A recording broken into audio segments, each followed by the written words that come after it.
সংস্কৃতৰ অংক জংকপংক শুনি নিশ্চয় আচৰিত হৈছে তেন্তে চাওক এইসমূহ দৃশ্য ৰাজ্যত চলি আছে এক বিশেষ মেট্ৰিক পৰীক্ষা এইটো পৰীক্ষা তাকো একেখন বেঞ্চত 5 জনকৈ শিক্ষাৰ্থীয়ে পৰীক্ষা দিব পাৰে টুকুৰা নহয় কিতাপৰ পৰাই চাই উত্তৰ লিখিলেই হ'ল তাতোতকৈ ডাঙৰ সুবিধা খুৰীয়েকৰ ঠাইত ভতিজাই পৰীক্ষা দিলেও হয় এই বিশেষ মেট্ৰিক পৰীক্ষাত তাৰ মাজত নকল যোগান ধৰিবলৈ এওঁলোক আছেই নহয় হয় নিউজ 18ৰ কেমেৰাত বন্দী হৈছে ৰাজ্যত অনুষ্ঠিত হৈ থকা সংস্কৃত বোৰ্ডৰ পৰীক্ষাৰ এইসমূহ দৃশ্য সংস্কৃত ভাষাৰ এই প্ৰৱেশিকা পৰীক্ষা হাইস্কুল শিক্ষান্ত পৰীক্ষাৰ সমপৰ্যায়ৰ এই পৰীক্ষাত উত্তীৰ্ণ হলেই এজন শিক্ষাৰ্থী হৈ পৰে মেট্ৰিক পাছ কিন্তু সংস্কৃত বোৰ্ডৰ এই পৰীক্ষাৰ নামত প্ৰকৃততে কি চলে এই দৃশ্য কাৰ্বি আংলঙৰ হাওৰাঘাটৰ ৰংকুট মাটিখোলা হাইস্কুলৰ এইটো পৰীক্ষা কেন্দ্ৰত এইগৰাকী ছাত্ৰীয়ে টুকুৰা নহয় নকল কৰিবলৈ লৈ আহিল কিতাপেই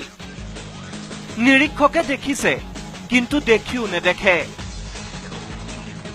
অৱশ্যে সাংবাদিকৰ কেমেৰা দেখিহে তৎপৰ হল এইগৰাকী নিৰীক্ষক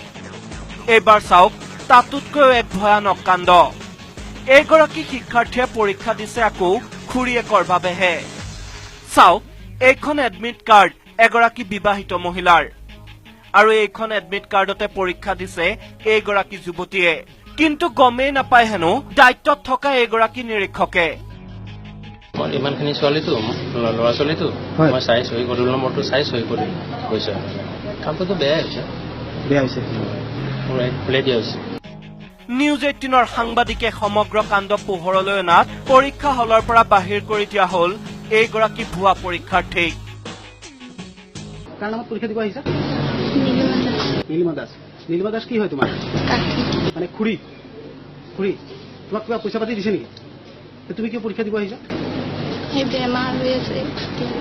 কেৱল হাওৰাঘাটেই নহয় এইবাৰ চাওক পাঠশালাৰ এই দৃশ্য ভিতৰত পৰীক্ষাৰ্থী বাহিৰত এইসকলৰ কি কাম এওঁলোক নহলে হেনো ভিতৰত থকা সকলৰ একাংশই বহীত আগডালো মাৰিব নোৱাৰে অৱশ্যে পৰীক্ষা হলত আৰক্ষী উপস্থিত হোৱাত এনেদৰে পলাই পত্ৰং দিছে পৰীক্ষাৰ্থীক নকল যোগানধাৰী এইসকলে এইদৰে এতিয়া ৰাজ্যত সংস্কৃত বোৰ্ডৰ পৰীক্ষাৰ নামত চলিছে চূড়ান্ত প্ৰহসন হাওৰাঘাটৰ পৰা গৌতম সূত্ৰধৰৰ সহযোগত bureau report news 18 Assam north east